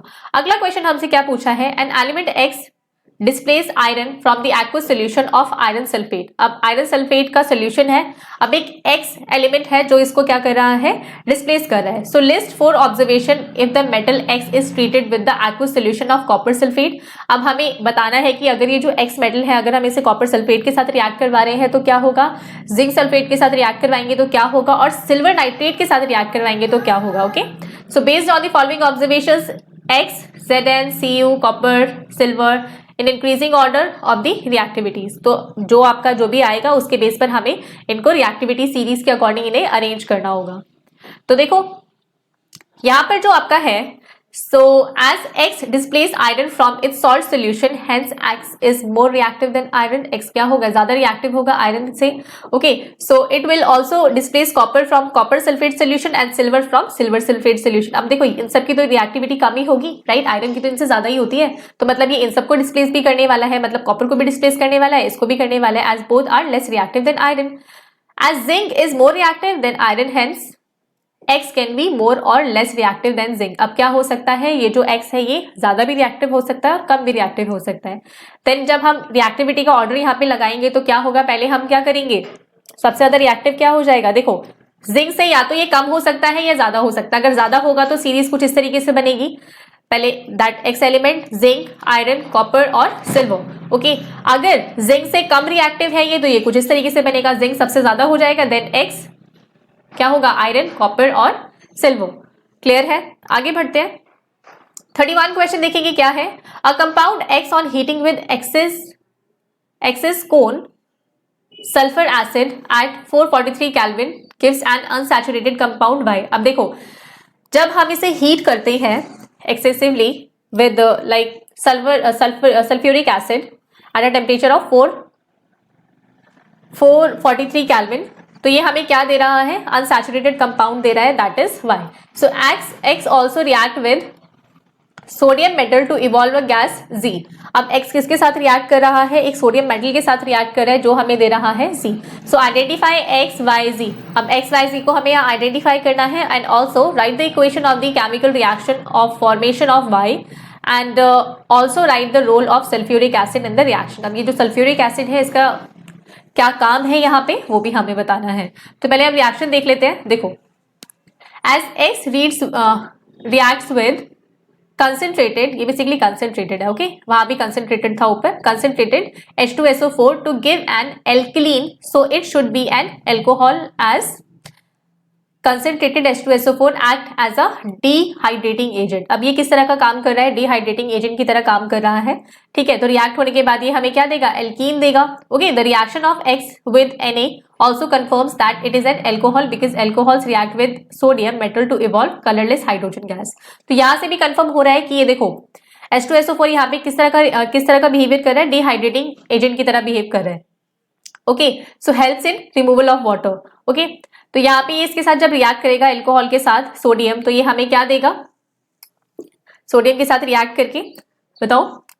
ठीक है, तो यहाँ पे ये हमें दे रहा है दैट इज CH2ONA। ओके, ये हमें दे रहा है। तो ये कंफर्म कर रहा है, ठीक है। यहाँ से ये कलरलेस गैस यहाँ इवॉल्व हो रही है, तो ये इस तरीके से आप इक्वेशन को लिख सकते हो। ओके, आगे बढ़े, शुरू करते हैं question number 32। Write the chemical equation to show what happens when an ester react with a base. अब देखो एस्टर जो है that is ethyl ethanoate react करेगा जब सोडियम हाइड्रोक्साइड के साथ, तो वो हमें क्या देगा, देखो when an ester react with the base then it gives sodium salt. ये हमें क्या देता है, सोडियम सॉल्ट देता है of carbonic acid and an alcohol, और एक हमें क्या मिलता है, एल्कोहल। एल्कोहल का नाम क्या है, इथेनॉल, ठीक है। और जो आपका यहाँ पे सोडियम सॉल्ट मिल रहा है that is sodium ethanoate. Okay, so it is known as saponification. Okay, इस रिएक्शन को क्या बोलते हैं, सपोनिफिकेशन। आगे बढ़ते हैं, अगला क्वेश्चन क्या पूछा है इन्होंने, देखो ethanol react with ethanoic acid in the presence of sulphuric acid. अब देखो यहाँ पे हमें रिएक्शन क्या करवानी है, इथेनॉइक एसिड की इथेनॉल के साथ इन the presence of concentrated sulphuric acid. तो हमें यहाँ क्या मिलता है, इथाइल इथेनॉइड, और वाटर यहाँ पे सेम टाइम पे रिलीज होता है। ओके, अच्छा ये भी रीड करो एक बार, देखो carboxylic acid react with alcohol in the presence of little concentrated sulphuric acid to form pleasant smelling ester. Okay, so this reaction is known as esterification. याद रखने हैं, ये टर्म्स इंपॉर्टेंट है। ओके, आगे बढ़ते हैं 33, देखो क्या है, by the transfer of electron illustrate the formation of bond in magnesium chloride and identify the ions present in this compound। अब किस तरह के ions present है इस कंपाउंड में वो बताने हैं।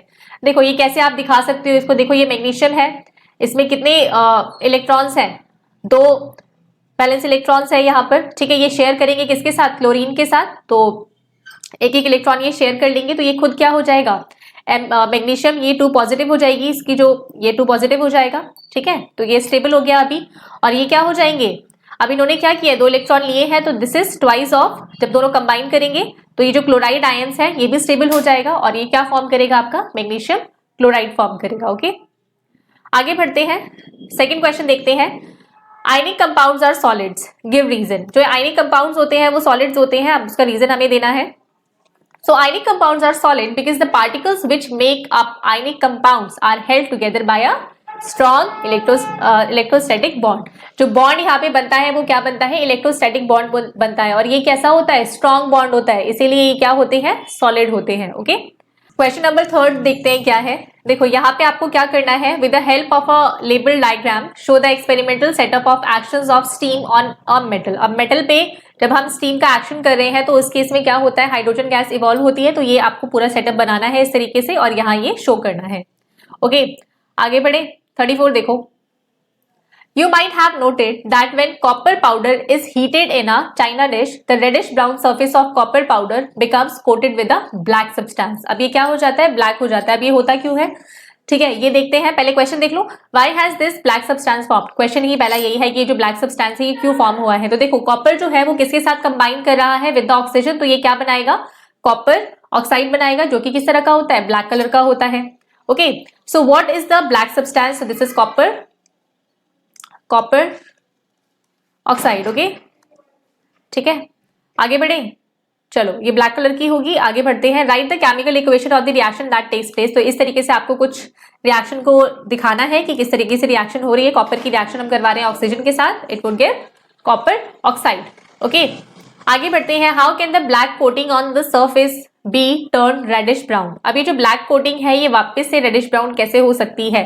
तो देखो जब आप इसकी रिएक्शन जो है, जब आप हाइड्रोजन गैस पास करवाओगे कॉपर ऑक्साइड से, तो वो क्या होगा, कॉपर अलग हो जाएगा और वाटर अलग रिलीज होगा, ठीक है। तो ये जो कॉपर है ये इसका जो ओरिजिनल कलर है दैट इज रेडिश ब्राउन, ये आपका क्या हो जाएगा, रिस्टोर हो जाएगा। आगे बढ़ते हैं, 35 देखो क्या है, write the chemical formula of bleaching powder. Bleaching powder का केमिकल फॉर्मूला लिखना है हमें यहाँ। How is bleaching powder prepared, कैसे प्रिपेयर होता है ब्लीचिंग पाउडर, हमें ये बताना है। For what purpose is it used in drinking water, drinking water में इसका यूज कैसे होता है हमें ये बताना है। So the chemical formula of bleaching powder is CaOCl2 like this. Okay, आगे, it is prepared by the action of chlorine gas. अब इसका प्रिपरेशन हम कैसे करते हैं, जब आप स्लेट लाइन का जो रिएक्शन है वो मतलब जब पास करवाते हो उससे क्लोरीन गैस, तो क्या बनता है, ब्लीचिंग पाउडर, और वाटर रिलीज होता है। ओके, आगे देखते हैं। अब यहाँ पे देखो ये जो क्लोरीन है, जो ये क्लोरीन गैस इवॉल्व हुई है, ये जो क्लोरीन है इसका यूज कहाँ होता है, use in the above reaction is the by product during the electrolysis of brine. Brine का जब आप इलेक्ट्रोलिसिस करते हो तो आपको पता है ना कि जो एनोड होता है, एनोड पे क्या रिलीज होती है, क्लोरीन गैस होती है, तो ये बाय प्रोडक्ट है उसका. So it is used in disinfectant drinking water as chlorine liberated by it kills the germs. Okay. Question number 36 देखेंगे. A student wants to project the image of a candle flame on a distance on a screen 48 centimeter in front of a mirror. अब mirror के सामने, मान लो कोई भी mirror है, इसके सामने हमने स्क्रीन रखी हुई है 48 सेंटीमीटर के डिस्टेंस पे. Okay. By keeping the flame at a distance of 12 centimetre from the pole. और जो फ्लेम है वो मान लो यहाँ रखी हुई है, कहीं 12 सेंटीमीटर पे ये रखा हुआ है. ठीक है. Suggest the type of mirror he should use.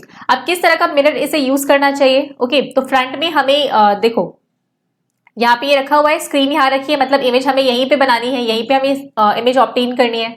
तो फ्रंट में है तो ये क्या हो जाएगा, कॉन्केव मिरर हो जाएगा. आगे find the linear magnification of the image produce. Linear magnification आपको निकालनी है. तो देखो इमेज तो यही बनेगी, ये जो स्क्रीन आपकी रखी हुई है इसी पे बनेगी. तो आपका जो इमेज डिस्टेंस है वो क्या हो जाएगा, -48, और जो आपका u है ये कहाँ है, मतलब ऑब्जेक्ट जो है ये हो जाएगा -12. दोनों को सॉल्व करोगे that is minus of -48 by -12 होगा. आंसर क्या आएगा, -4 आएगा. ओके. अगला क्या है, how far is the image from its object. तो इमेज ऑब्जेक्ट से कितनी दूरी पर है. ओके. तो अगर मैं 48 में से, ये जो 48 है इसमें से 12 माइनस कर दूं तो मुझे पता लग जाएगा कि कितनी दूरी पर है. तो सेम वही माइनस करके आप निकाल सकते हो. अब यहाँ देखो, अभी ये रे डायग्राम हमें बनाना है कि किस तरीके से बनेगा. अब ये 12 पे है, मतलब ये फोकस से कहीं बैक साइड पे होगा, मतलब सी और एफ के कहीं बीच में होगा. तो सी और एफ के बीच में जब ऑब्जेक्ट है तो आप इमेज बनाओगे तो वो कहाँ बनेगी, बियॉन्ड सी बनेगी, कुछ इस तरीके से. ओके. और इन्वर्टेड बनेगी. तो ये आपका सही वो इमेज हो जाएगा. आगे बढ़ते हैं. 37 देखो क्या है. A person is suffering from both myopia and hypermetropia. एक पर्सन है जो दोनों ही कंडीशन से सफर कर रहा है. What kind of lenses can correct this defect? अब किस तरह के लेंसेज इस डिफेक्ट को करेक्ट कर सकते हैं. So that is bifocal lens. Okay. इसको करेक्ट कर सकता है दोनों ही कंडीशंस को. So how are these lenses prepared? किस तरीके से प्रिपेयर किए जाते हैं. आप देखो ये जो बायफोकल लेंस होता है ना, ये बोथ कॉन्केव और कॉन्वेक्स लेंस को कंबाइन करके प्रिपेयर किया जाता है. तो जो अपर पोर्शन होता है इसका वो कॉन्केव लेंस होता है जो फैसिलिटेट करता है, फैसिलिटेटिंग डिस्टेंट विजन. और जो आपका लोअर पोर्शन होता है वो कॉन्वेक्स लेंस से बेसिकली हम कॉन्वेक्स लेंस यूज करते हैं यहाँ पे, that facilitate near vision. Okay. आगे क्वेश्चन हमसे पूछा हुआ है, a person needs a lens of power +3 dioptre. अब एक पर्सन है जो यूज करे +3 डायोप्टर का पावर यूज करे to correct his near vision and -3 dioptre for correcting his distant vision. So calculate the focal length of the lenses required to correct these defect. अब हमें क्या निकालना है, फोकल लेंथ निकालनी है. Since we know power is equals to 1/f in metre, तो आप focal length निकाल सकते हो जो कि हो जाएगा 1/p. जैसे ही आप वैल्यू निकालोगे तो जो आपका कॉन्वेक्स लेंस के केस में आ रहा है वो आएगा +33.33 सेंटीमीटर, और जो आपका कॉन्केव लेंस के केस में आएगा that would be -33.33 centimetre. Okay. Question देखेंगे, why is tungsten used for making bulb filaments of incandescent lamps. अब देखो लैम्प्स बनाने के लिए टंगस्टन का यूज क्यों किया जाता है, जो फिलामेंट होता है बल्ब के अंदर. तो देखो जो टंगस्टन होता है ना वो स्ट्रॉन्ग मेटल होता है और साथ ही जो उसका जो मेल्टिंग पॉइंट होता है ना वो काफी हाई होता है. ओके. और जो उसका मेल्टिंग पॉइंट है देख लो कितना होता है, 33,080 डिग्री सेल्सियस. ओके. अगला है, name any 2 electric device based on heating effect of electric current. 2 device के नाम बताने हैं यहाँ पर. अच्छा दूसरी चीज यहाँ भी देख लो, it emits light at high temperature. High temperature पे भी ये क्या करता है, एमिट करता है light about 2500 degree Celsius. Okay. अगला क्या है, 2 डिवाइस के नाम बताने हैं that are like based on heating effect of electric current. तो पहला क्या है, जो आयरन होती है लॉन्ड्री के लिए यूज करते हैं वो, और इलेक्ट्रिक हीटर हो गया, are based on the heating effect of electric current. Okay. आगे बढ़े. चलो 39 क्वेश्चन देखेंगे क्या है. Mention and explain the function of an earth wire. Earth wire का फंक्शन हमें बताना है और उसको पूरा एक्सप्लेन करना है. Why it is necessary to earth metallic appliances. अब ये क्यों जरूरी होता है, जो अर्थ मेटेलिक अप्लायंसेस होते हैं उनमें ये लगाना क्यों जरूरी होता है, पूरा अच्छे से एक्सप्लेन करना है. तो एक बार इसे थॉरली हम समझते हैं. So many electric appliances of daily use like electric press, heater, toaster, refrigerator, table fan etcetera have a metallic body. इनकी बॉडी क्या होती है, मेटल से बनी हुई होती है.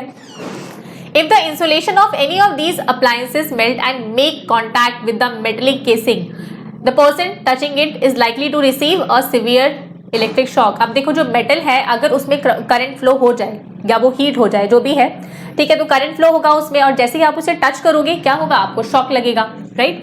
So this is this is due to the reason that the metallic casing will be at same potential as the applied one. अब जितना पोटेंशियल अप्लाई हो रहा था तो जो मेटल केस है उस पर भी सेम पोटेंशियल है, इस वजह से आपको शॉक लगेगा। So obviously the electric current will flow through the body of the person who touches the appliance. अब जो उसको टच कर रहा है तो उसकी बॉडी में भी फ्लो कर जाएगा current. To avoid such accidents, अब ऐसे एक्सीडेंट्स को अवॉइड करने के लिए हम क्या करते हैं, जो मेटल केसिंग केस अप्लायंसेस होते हैं उसे हम करते हैं अर्थिंग। ओके, सो एक अर्थिंग वायर हम यहाँ यूज करते हैं। Since the earth does not offer any resistance, अब देखो अर्थ यहाँ पे एज सच कोई रेजिस्टेंस प्रोवाइड नहीं कर रही है, बट यहाँ होता क्या है, जो करंट है that flows to the earth through the earth wire instead of flowing through the body of a person.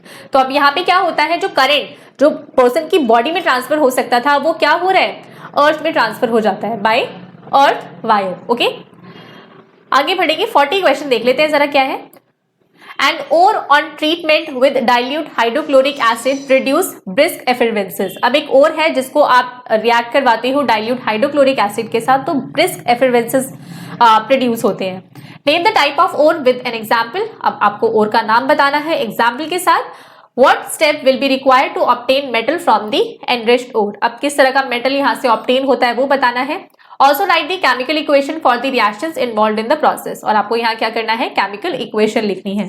तो पहले देख लेते हैं, ओर के बारे में समझ लेते हैं पहले। So the ore on treatment with dilute hydrochloric acid produce brisk effervescences, hence it must be a carbonate ore. अब ये क्या है, देखो हमें कार्बन डाइऑक्साइड यहाँ पे प्रोड्यूस होगा, ठीक है, तो इसके लिए हमें क्या चाहिए, कार्बोनेट ओर चाहिए। ओके, सो कैलामाइन जो कि होता है zinc carbonate is an important carbonate ore of zinc, याद रखना है इसका नाम क्या है, कैलामाइन, और इसे हम क्या बोलते हैं, जिंक कार्बोनेट। सो स्टेप क्या है यहाँ पर वो देख लेते हैं, to obtain metal from the enriched carbonate ore. अब स्टेप देखते हैं कि करके क्या है। पहला क्या है, conversion of carbonate ore into metal. अब ये जो कार्बोनेट ओर है इसको मेटल में कन्वर्ट करने के लिए हम क्या करेंगे, सो this is done by calcination. ये पूरा प्रोसेस बहुत इंपॉर्टेंट है ओके फॉर कार्बोनेट ओर। तो कैल्सिनेशन में बेसिकली क्या होता है, सो इसको हम क्या करेंगे, हीट करेंगे, ओर को स्ट्रांगली हीट करेंगे in the presence of the air के in the absence of the air की सप्लाई हम कट कर देंगे यहाँ पे, मतलब लिमिटेड रखेंगे।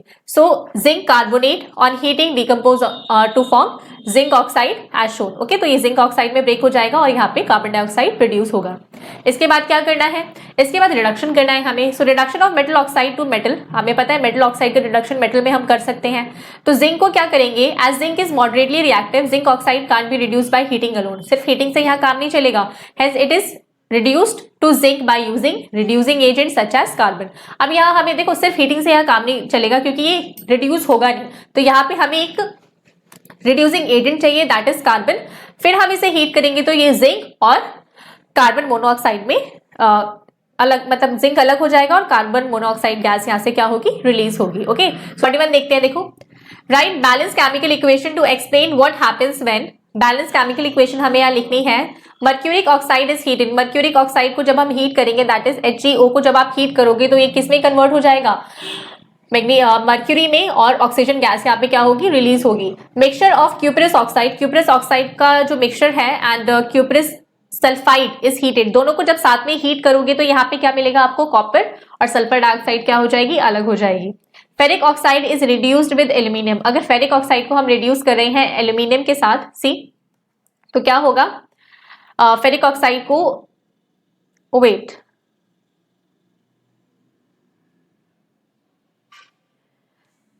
पहला ये वाला देख लेते हैं, थर्ड देखो, sorry, aluminium is reacted with manganese oxide. Manganese oxide का रिएक्शन जब हम एल्यूमिनियम के साथ करवाएंगे तो हीटिंग के दौरान क्या होगा, मैग्नीशियम अलग हो जाएगा और एल्यूमिनियम ऑक्साइड अलग हो जाएगा। ओके, अगला है ferric oxide is reduced with aluminium. Ferric oxide को जब हम रिड्यूस करेंगे एल्यूमिनियम के साथ तो आयरन अलग हो जाएगा एंड एल्यूमिनियम ऑक्साइड यहाँ हमें बाय प्रोडक्ट मिलेगा इसका। ओके, आगे बढ़ते हैं, जिंक कार्बोनेट अंडरगोज कैल्सिनेशन। अभी हमने ऊपर भी पढ़ा था, जिंक कार्बोनेट का कैल्सिनेशन जब हम करते हैं तो हमें मिलता है zinc oxide and brisk effervescences of carbon dioxide. Okay, अगला क्वेश्चन देख लें।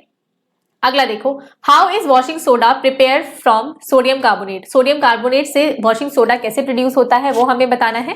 Give its chemical equation, chemical equation हमें यहाँ बतानी है। State the type of this salt name the type of hardness of water which can be remove by it. किस तरह का लाइक हार्डनेस है जिसको हम रिमूव कर सकते हैं। तो देखो washing soda is prepared bye recrystallisation of sodium carbonate. Sodium carbonate का आप जो एनहाइड्रस सोडियम कार्बोनेट है उसका जब आप रिक्रिस्टलाइजेशन करोगे तो आपको क्या मिलेगा, वॉशिंग सोडा मिलेगा, दैट इज Na2CO3 10H2O। 10 क्या है यहाँ पे, वाटर ऑफ क्रिस्टलाइजेशन है। ओके, अब इसका यूज कहाँ किया जाता है, इन removing the permanent hardness. So hardness hard water is treated with calculated amount of washing soda when chlorides and sulphides of calcium and magnesium present in hard water get precipitated and insoluble calcium and magnesium carbonates which can be easily filtered off। अब देखो जब आप react करवाओगे calcium carbonate और magnesium carbonate का reaction जब आप करवाओगे वॉशिंग सोडा के साथ, तो ये जो कैल्शियम कार्बोनेट जो बना है आपका, ये व्हाइट पीपीटी के फॉर्म में आपको मिलेगा, ठीक है। मैग्नीशियम कार्बोनेट जो कार्बोनेट सॉल्ट्स हैं ये व्हाइट पीपीटी के फॉर्म में मिलेंगे, तो इनको हम क्या कर सकते हैं, फिल्टर ऑफ कर सकते हैं इजीली। ओके, सो इस तरीके से हम क्या कर सकते हैं, वाटर को सॉफ्ट बना सकते हैं। आगे बढ़े, अगला देखो, mention the type of chemical reaction that takes place when. अब किस तरह की केमिकल रिएक्शंस यहाँ हो रही हैं, अगर मैग्नीशियम रिबन को हम बर्न कर रहे हैं, इज बर्न इन एयर। अगर मैग्नीशियम रिबन को बर्न कर रहे हैं एयर में तो ये क्या मिलेगा, मैग्नीशियम ऑक्साइड हमें यहाँ मिलेगा। लाइमस्टोन इज हीटेड, अगर लाइमस्टोन को हीट कर रहे हैं हम तो हमें क्या मिलेगा, quick lime and carbon dioxide. यहाँ पे देखो ये कॉम्बिनेशन रिएक्शन है, दोनों को कंबाइन किया तो सिंगल प्रोडक्ट मिला। यहाँ पे ये क्या हो रहा है, थर्मल डिकम्पोजिशन रिएक्शन हो रहा है, एक जो प्रोडक्ट है वो आपका ब्रेक हो रहा है बाय हीटिंग मल्टीपल में। ओके, अगला है silver bromide is expose to sunlight. Silver bromide जो है जब हम उसे एक्सपोज करते हैं सनलाइट में तो वो ब्रेक डाउन हो जाता है into silver and bromine. Okay, so this is photo decomposition reaction. अगला है electricity is passed through acidified water. Electricity को जब हम पास करते हैं एसिडिफाइड वाटर के साथ, सी हियर फोर्थ, तो इसको बोलते हैं इलेक्ट्रॉलिक डिकम्पोजिशन रिएक्शन। तो जब आप पास करवाओगे तो हमें मिलेगी हाइड्रोजन गैस और ऑक्सीजन। ओके, अगला है ammonia and hydrogen chloride are mix with each other. तो देख लेते हैं अमोनिया और जब आप हाइड्रोजन क्लोराइड को मिक्स करोगे तो आपको क्या मिलेगा, अमोनियम क्लोराइड यहाँ पे मिलेगा। And this is what, combination reaction. आपको नाम भी बताने हैं साथ में। ओके, आगे देख लेते हैं अगला 44 है, ये क्वेश्चन यहाँ से है। 2 gram of ferric sulphate crystals are heated in a dry boiling tube. अब यहाँ पे 2 ग्राम फेरिक सल्फेट क्रिस्टल्स हमने लिए हैं, अब इसे हम क्या कर रहे हैं, हीट कर रहे हैं with in a dry boiling tube. Okay, तो दो चीजें हमें यहाँ बतानी है, लिस्ट एनी 2 ऑब्जर्वेशन। तो 2 ऑब्जर्वेशन हमें यहाँ बताने हैं कि क्या होगा। देखो जो ग्रीन कलर, ये जो आपका फेरिस सल्फेट है, ये ग्रीन कलर का जो है ये क्या होगा, डिसअपियर हो जाएगा and reddish brown solid is form. तो यहाँ पे क्या फॉर्म होगा, रेडिश ब्राउन सॉलिड फॉर्म होगा। ठीक है, अब ये जो रेडिश ब्राउन सॉलिड है ये क्या है, आपका फेरिक ऑक्साइड है और स्मेल ऑफ बर्निंग सल्फर यहाँ पर आपको ये स्मेल करने को मिलेगा। ओके, सो डिकम्पोजिशन रिएक्शन यहाँ पे हो रही है। अगेन हीट कर रहे हो, फेरिक ऑक्साइड आपको मिल रहा है and sulphur dioxide and sulphur trioxide you will gate. 45 देखते हैं क्या है। When ethanol react with ethanoic acid, जब इथेनॉल का रिएक्शन होता है इथेनॉइक एसिड के साथ, इन the presence of concentrated H2SO4 a substance with fluty smell is produced. कौन सा होता है बताओ, एस्टर प्रोड्यूस होता है ना, ठीक है, और वाटर प्रोड्यूस होता है यहाँ। आंसर द फॉलोइंग, तो हमें बताना है, state the class of compound to which the fruity smell compound belongs. किससे वो बिलोंग करता है हमें ये बताना है। Write the chemical equations for the reaction and write the chemical name of the by product of the product form. तो देखो यहाँ पर जब आप रिएक्शन करवा रहे हो इथेनॉइक एसिड की इथेनॉल के साथ इन the presence of concentrated H2SO4, तो आपको मिलता है इथाइल इथेनोएट। ठीक है, इथाइल इथेनोएट एस्टर होता है बेसिकली और वाटर साथ में प्रोड्यूस होता है। ओके, तो ये इसका नेम हो गया। आगे बढ़े और ये इक्वेशन आपको इस तरीके से लिखनी है और एक्सप्लेन करके लिखना है।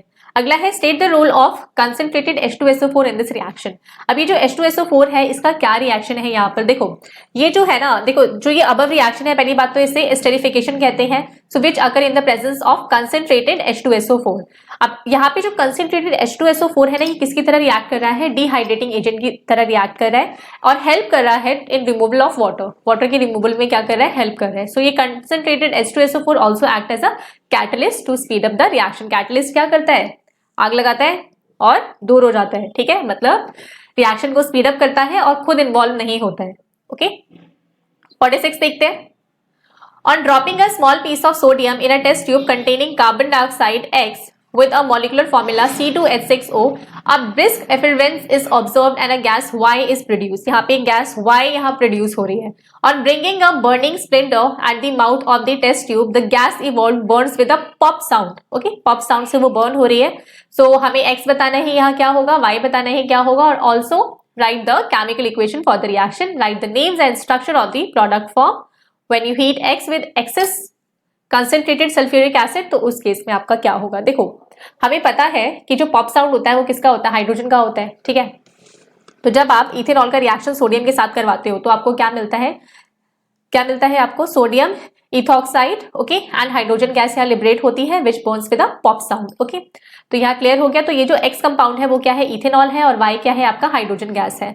आगे इन्होंने क्या बोला था कि when ethanol is heated with excess, जब आप एक्सेस कंसंट्रेटेड सल्फ्यूरिक एसिड के साथ इसका रिएक्शन करवाओगे तो ये क्या होगा, डिहाइड्रेट हो जाएगा टू फॉर्म इथीन. तो ये इथीन बनाएगा और ये वाटर क्या होगा, यहाँ रिलीज होगा, वाटर रिलीज होगा. ओके, आगे बढ़ते हैं. अगला क्वेश्चन देखो, इंपॉर्टेंट क्वेश्चन है ये. Okay, soaps and detergents are both types of salts. देखो सोप्स और डिटर्जेंट्स जो है दोनों ही एक तरह के सॉल्ट हैं. State the difference between the two. अब दोनों के बीच में अंतर हमें बताना है. Write the mechanism of the cleansing action of soap. अब मैकेनिज्म क्या होता है, किस तरीके से सोप क्लेंजिंग करता है. Why do soap not form leather, मतलब फॉर्म विद हार्ड वाटर. जो सोप है वो लेदर फॉर्म करता है, लाइक फोम फॉर्म नहीं करता है with hard water. Mention any two problems that rise due to the use of detergent instead of soap. Soap की जगह अगर आप डिटर्जेंट यूज करते हो तो वहां पे क्या प्रॉब्लम राइज होते हैं.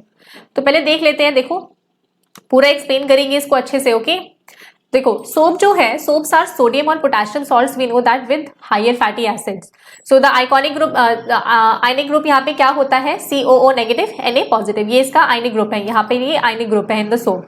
On the other hand synthetic detergent are the sodium salt. जो सिंथेटिक डिटर्जेंट्स होते हैं वो सिंथेटिक लाइक सोडियम सॉल्ट्स होते हैं of a long chain of alkyl benzene sulphonic acid और long chain of alkyl hydrogen sulphates. तो इस तरीके से आप लिख सकते हो SO3 नेगेटिव Na पॉजिटिव और OSO3 नेगेटिव और Na पॉजिटिव. तो इसमें जो सिंथेटिक डिटर्जेंट्स होते हैं उसमें आयनिक ग्रुप्स ये होते हैं. सोप में कौन सा था, ये वाला था, और जो सिंथेटिक डिटर्जेंट है उसमें ये है. अब देखो यहाँ पे हमें समझाना है कि क्लेंजिंग एक्शन जो सोप है उसमें होता कैसे है. देखो यहाँ पे दो पोल्स होते हैं इसके. ठीक है, so a molecule contain a polar part, this एक पोलर पार्ट ये होता है, इसे is called polar end a non polar part consisting of a long chain carbon. अब ये देखो ये जो है ये पोलर एंड है और ये नॉन पोलर एंड है. Okay, so this is called the hydrocarbon end. Okay, so the polar end is water soluble whereas the hydrocarbon part is water repellent and oil soluble. ये जो होता है ये water repellent होता है और oil soluble होता है, और ये जो पार्ट होता है ये वाटर सोल्यूबल होता है. ठीक है, तो अब किस तरीके से क्लेंजिंग होती है वो समझो. अब देखो इसमें होता क्या है, यहाँ पे समझो. अब ये क्या कर रहा है, ये वाटर का मॉलिक्यूल है. ठीक है, तो ये जो कार्बन चेन है, जो नॉन पोलर पार्ट है, ये वाटर के साथ आके अट्रैक्ट होगा. ठीक है, वाटर के साथ अट्रैक्ट होगा, और ये जो पोलर एंड है ये क्या होगा, ये दूर भागेगा वाटर से. ठीक है, तो इस तरीके से कुछ क्लेंजिंग एक्शन आपका होता है. ओके, और जो ये पोलर एंड है ये किसके साथ मिक्स होता है, डर्ट और जो ऑयल होता है उसके साथ ये अट्रैक्ट होता है. आगे बढ़ते हैं. अब देखो हार्ड वाटर में हमसे पूछा था, like in hard water soap does not form lather as hard water contains Ca2 positive और Mg2 पॉजिटिव आयंस. मतलब कैल्शियम और मैग्नीशियम के आयंस यहाँ पे होते हैं, इसीलिए ये लेदर फॉर्म नहीं करता है. तो जब soap react with these ions to form insoluble calcium and magnesium salts of fatty acids. तो ये कुछ इस तरीके से देखो होता है. सोप का रिएक्शन जब आप कैल्शियम या मैग्नीशियम आयंस के साथ करवाओगे तो वहां पे इनसोल्यूबल PPT बनता है. Okay, that is of RCOO का होल ट्वाइस Ca. ये फॉर्म होता है, साथ में सोडियम आयन यहाँ रिलीज होता है. ओके, अब प्रॉब्लम यहाँ पे क्या आते हैं, तो देखो two problems which rise due to the use of detergent instead of soap. अब अगर आप डिटर्जेंट यूज कर रहे हो इंस्टेड ऑफ सोप तो वहां पे प्रॉब्लम क्या आता है ये समझना है. See, synthetic detergent are non biodegradable and hence can cause water pollution. ये नॉन बायोडिग्रेडेबल होते हैं तो इनसे वाटर पोल्यूशन होता है. और सिंथेटिक डिटर्जेंट जो है also cause skin irritation problems. Okay, तो ये आप इस तरीके से एक्सप्लेन कर सकते हैं. अगला क्वेश्चन देखेंगे 48. देखो क्या है, define alternating current and direct current. आपको AC और DC को क्या करना है, डिफाइन करना है. तो देख लेते हैं. When electric current whose magnitude changes with time and direction reverses periodically is called alternating current। ठीक है, तो जब जिसका मैग्नीट्यूड टाइम के साथ चेंज हो जाता है और डायरेक्शन जो है वो रिवर्स होती रहती है पीरियोडिकली, उसको हम बोलते हैं एसी। और डीसी क्या होता है यहाँ पे, सो जिसका मैग्नीट्यूड लाइक आइदर कांस्टेंट हो और वेरिएबल हो, but direction of the flow in a conductor remains the same is called direct current. मतलब यहाँ पे ये रिवर्स नहीं होता है, ओके, डायरेक्शन जो है रिवर्स नहीं होती है, ये सेम ही रहती है, तो ये आपका क्या हो जाएगा, डीसी। अगला क्या पूछा है, explain why AC current is preferred over DC current for transmission over a long distance. अगर लॉन्ग डिस्टेंस पे हमें ट्रांसमिशन करना है तो हम एसी को प्रेफर करते हैं, डीसी को प्रेफर नहीं करते हैं, तो इसका कारण क्या है। So AC can be transmitted to distance places without much loss of electric power then DC. अब देखो डीसी जो है उसमें फ्लो जो है कंडक्टर का वो कांस्टेंट रहता है, मतलब सेम रहता है, तो यहाँ पे अगर लॉन्ग डिस्टेंस पे हमें उसको ट्रैवल करवाना है या ट्रांसमिट करना है तो यहाँ पे loss of power, electric power जो है उसका लॉस हो सकता है। अगर हम एसी का देखें तो वो रिवर्स होता रहता है पीरियोडिकली, ठीक है, तो यहाँ पे जो लॉस है उसके चांसेस कम है। So this is why AC is preferred over DC for transmission of current over a long distance. आगे देखें, अगला क्वेश्चन देखो 49 क्या है, the refractive indexes of glass and water with respect to air are 3/2 and 4/3 respectively. ठीक है, तो यहाँ दिया हुआ है glass with respect to water आपको 3/2 दिया हुआ है, and water with respect to air आपको 4/3 दिया हुआ है।